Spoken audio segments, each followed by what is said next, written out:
The next topic is Wheatstone bridge.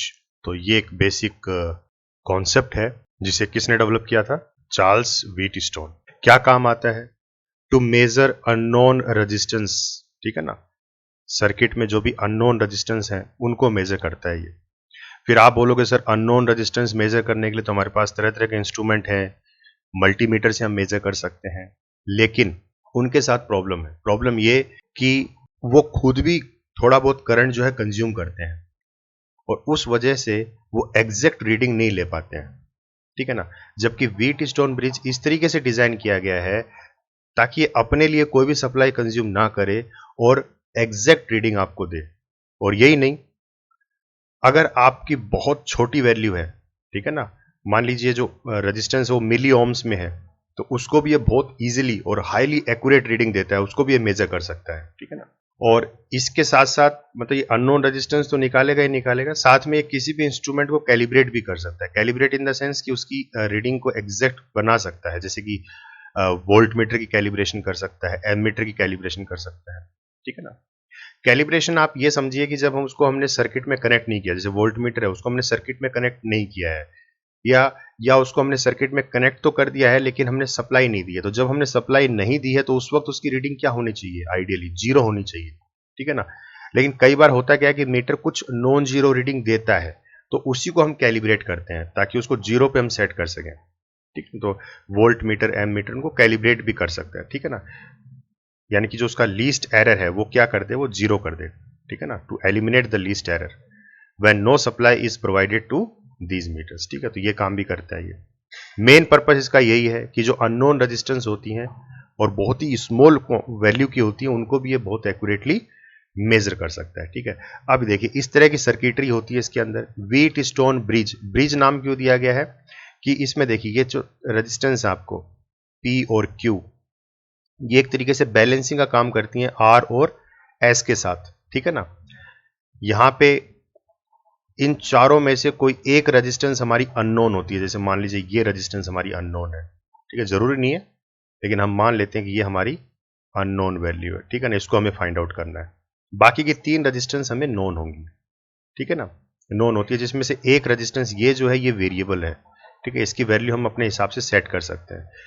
ठीक है, क्यों सेट करते हैं? क्योंकि हमें जो गैल्वेनोमीटर के अंदर से जो करंट आ रहा होता है उसको हमें जीरो करना होता है। कैसे जीरो करेंगे?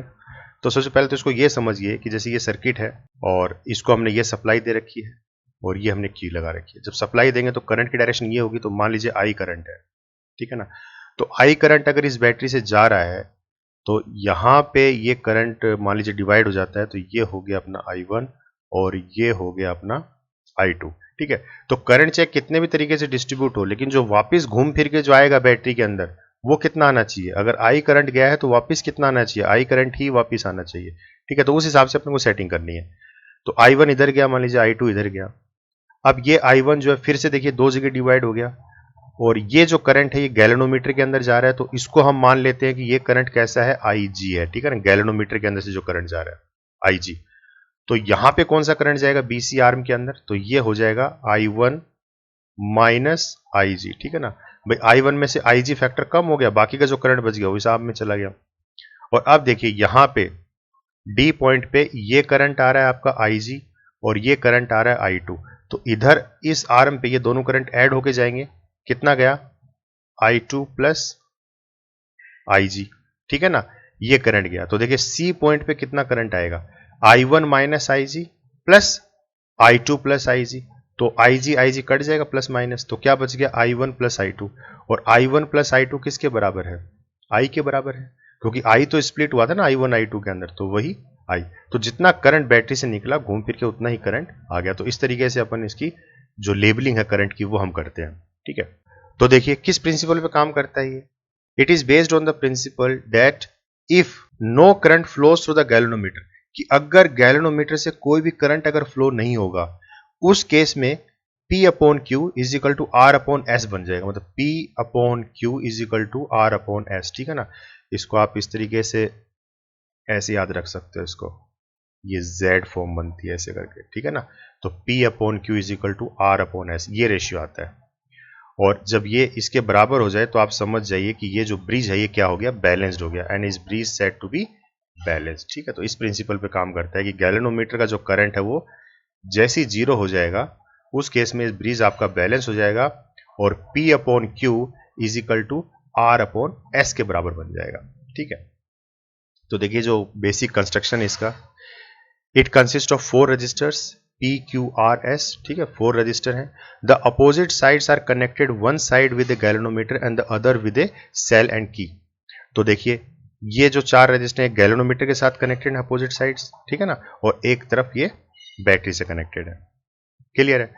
अब देखिए अगर हम KVL रूल लगाएं, फॉर आर्म ABDA, ABDA, ठीक है ना, इस वाली आर्म के अंदर हम इस वाली लूप के अंदर KVL लगा रहे हैं तो क्या हो जाएगा, करंट की डायरेक्शन देखिए इस तरीके से चलेगी A से B के बीच में। तो करंट क्या है, I1 और P। ठीक है, डायरेक्शन सेम है तो पॉजिटिव रहेगा I1P, और फिर यहां से नीचे आएंगे तो प्लस IG, और गैल्वेनोमीटर की रेजिस्टेंस मान लीजिए G है। ठीक है ना, तो IgG हो जाएगा। G हमने क्या ले लिया, रेजिस्टेंस ऑफ गैल्वेनोमीटर ले लिया, रेजिस्टेंस ऑफ गैल्वेनोमीटर। फिर यहां देखिए हम करंट की डायरेक्शन के अपोजिट जा रहे हैं तो माइनस I2R हो जाएगा, और सम सबका किसका है, इक्वल टू 0। तो एक इक्वेशन तो ये आ गई। फिर 4 BCDB, BCDB ये वाली आर्म ले लीजिए, मतलब सॉरी ये वाली लूप ले लीजिए आप। इसमें देखिए BC तो I1 minus IG into resistance Q, और फिर ये डायरेक्शन हम पकड़ेंगे तो ये अपोजिट है करंट के, तो minus I2 plus IG multiply with S, और फिर ये करंट के डायरेक्शन के अगेंस्ट जा रहे हैं यहाँ पे भी, तो माइनस IgG सम किसके बराबर हो जाएगा, 0 के बराबर। तो इसको भी थोड़ा सा सोल्व कीजिए आप इस फॉर्म में, तो ये हमारी हो गई इक्वेशन नंबर 2 और ये इक्वेशन नंबर 1। ठीक है, अब देखिए adjust resistance S such that the potential of D is equal to B। अब मैंने कहा था कि 4 रेजिस्टेंस है, इसमें एक तो हमारे पास अननोन होती है, ठीक है ना, जिसकी हमें वैल्यू निकालनी है। मान लीजिए ये हमारी अननोन है, ठीक है, और P और R की वैल्यू फिक्स होगी, और S की वैल्यू जो है वेरिएबल है, ये वेरी कर सकते हैं हम। तो इसको हम किस तरीके से एडजस्ट करेंगे कि जो करंट है, मतलब B से D की तरफ बहने वाला करंट और D से B की तरफ बहने वाला करंट, वो दोनों करंट जो है सेम हो जाएं।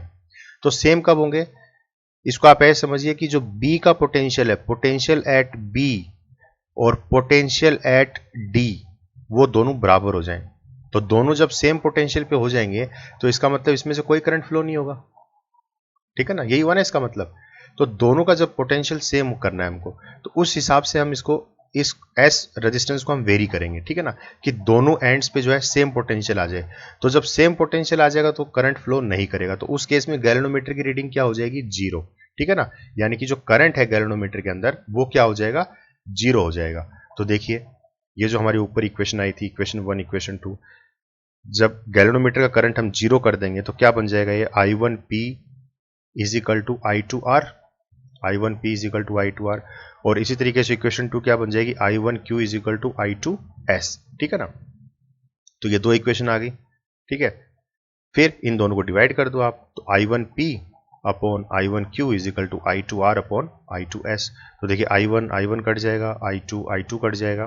ठीक है, तो क्या बच गया, P upon Q is equal to R upon S। ठीक है, तो ये आ गया एक्सप्रेशन, ये आ गया, इसका मतलब आपका ब्रिज क्या हो गया, बैलेंस्ड हो गया। ठीक है ना, तो this is the balancing condition of Wheatstone bridge. तो इस तरीके से ब्रिज बैलेंस हो जाता है। तो अब देखिए Q मान लीजिए अननोन रेजिस्टेंस है जो हमें निकालनी थी, P की वैल्यू हमें पता है, R की वैल्यू हमें पता है, और S की वैल्यू क्योंकि हमने एडजस्ट की है तो कितने पे एडजस्ट किया ये भी हमें पता है। तो ये तीन वैल्यू हमें नोन है, तो हम जो अननोन रेजिस्टेंस है Q वो हम इजीली फाइंड आउट कर सकते हैं। ठीक है ना, और इस तरीके से जो रीडिंग आती है वो हाईली एक्यूरेट रीडिंग होती है, और बहुत ही हल्की से हल्की रेजिस्टेंस जो मिली ओम्स में भी होती है वो भी ये आराम से जो है कैलकुलेट कर लेता है। ठीक, तो ये तो था व्हीटस्टोन ब्रिज की प्रिंसिपल और वर्किंग। अब इस प्रिंसिपल को यूज करके जो हम इंस्ट्रूमेंट बनाते हैं उसको हम बोलते हैं मीटर ब्रिज। ठीक है, अब मीटर ब्रिज एक्चुअल में होता कैसा है, तो देखिए इस तरह के दिखेगा आपको। ये एक वुडन प्लैंक है, जैसे हमने पोटेंशियोमीटर का देखा था ना, वुडन के ऊपर सेट कर रखा था, तो वैसे एक वुडन प्लैंक के ऊपर इसको सेट किया हुआ है। ठीक है, ये जो आप देख रहे हो ये मेटलिक स्ट्रिप्स हैं कॉपर की। ठीक है ना। अब ये सेम व्हीट स्टोन प्रिंसिपल पे ही बेस्ड है। तो देखिए, मान लीजिए इन ये जो दो नोड्स हैं इनके बीच में हम दो रेजिस्टेंस लगा देंगे। एक रेजिस्टेंस यहां लगा दी हमने, एक रेजिस्टेंस हमने इसके बीच में लगा दी। ठीक है ना। तो ये मान लीजिए पी क्यू। ठीक है ना। और ये जो सेंट्रल पॉइंट है यहां से हम क्या करते हैं, गैल्वेनोमीटर जोड़ेंगे।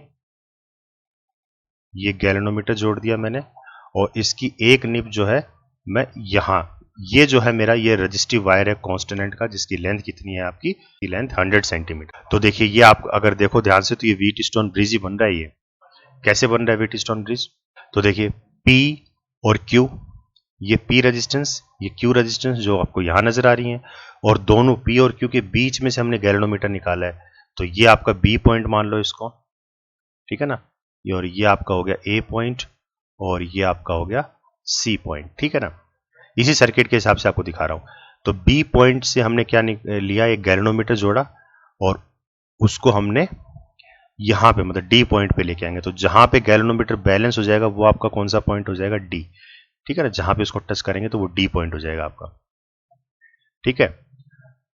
तो देखिए 4 रेजिस्टेंस आ गई। ये मैंने आपको कहा था रजिस्टिव वायर होता है, और रजिस्टिव वायर की अपनी एक रेजिस्टेंस होती है भाई, लेंथ के अकॉर्डिंग जितनी लेंथ होगी उतनी वो रेजिस्टेंस देगा। तो मान लीजिए यहां से यहां तक ये लेंथ एल है। ठीक है ना। तो एल लेंथ है तो ये कुछ ना कुछ रेजिस्टेंस प्रोवाइड करेगा। तो और बाकी की जो लेंथ बच गई, ये बच गई आपकी 100 माइनस एल। ठीक है ना। तो ये भी कुछ ना कुछ लेंथ जो है रेजिस्टेंस प्रोवाइड करेगी।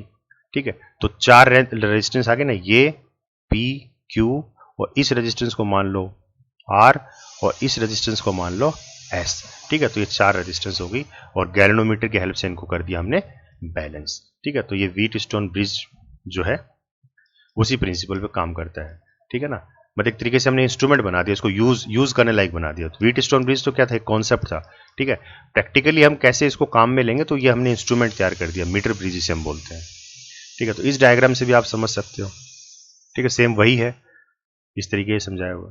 ठीक है। अब एक इसकी वर्किंग कंस्ट्रक्शन बता देता हूं मैं आपको कैसे काम करता है।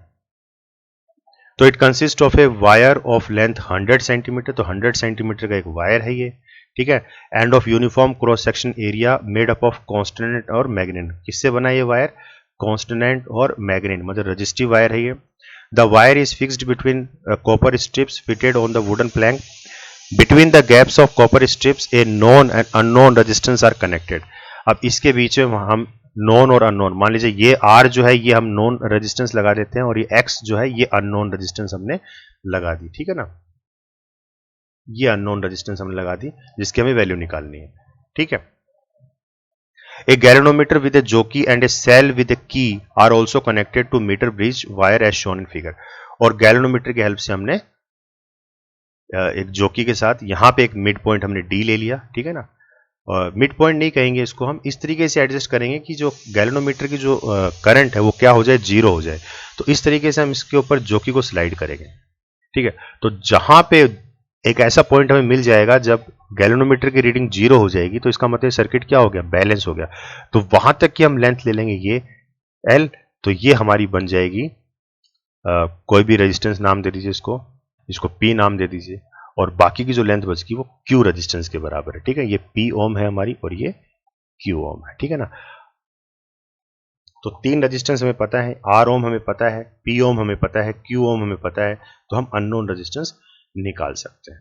क्या रेशियो आएगा, R upon X is equal to P upon Q. तो देखिए वर्किंग एंड थ्योरी।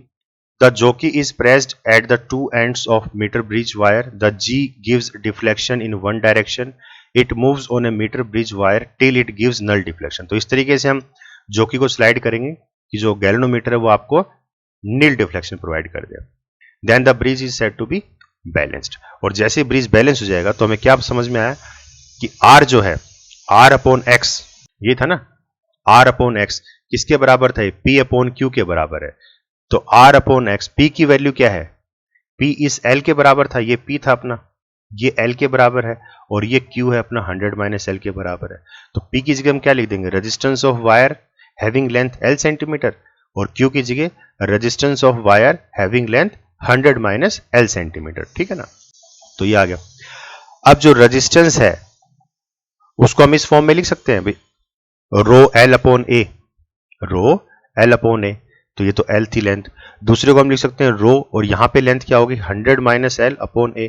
तो देखिए दोनों का एरिया ऑफ क्रॉस सेक्शन तो सेम है, क्योंकि सेम वायर हम यूज कर रहे हैं, तो ये A से A कट गया, और क्योंकि वायर भी सेम मटेरियल का है तो रजिस्टिविटी भी दोनों की सेम है, तो रो से रो कट गई, तो क्या बच गया 100 L अपॉन 100 माइनस L। ठीक है, तो देखिए x किसके बराबर हो जाएगा, R into 100 minus L upon L। तो ये आपकी आ गई अननोन रेजिस्टेंस। L की वैल्यू कितनी थी, जो भी मीटर स्केल में वैल्यू आएगी यहाँ पे, क्योंकि 100 सेंटीमीटर के, तो जो भी मीटर स्केल में रीडिंग देगा वो वैल्यू L की आप यहाँ रख दोगे। ठीक है, तो इस तरीके से ये हम किसी भी अननोन रेजिस्टेंस की वैल्यू फाइंड आउट कर सकते हैं, where x is unknown resistance and rest are known to us. So this is all about meter bridge, which is based on the principle of Wheatstone bridge. Dear students, here I am providing you with the link of some important books which is going to be very helpful for you. You can purchase them directly from Amazon at a very reasonable rate.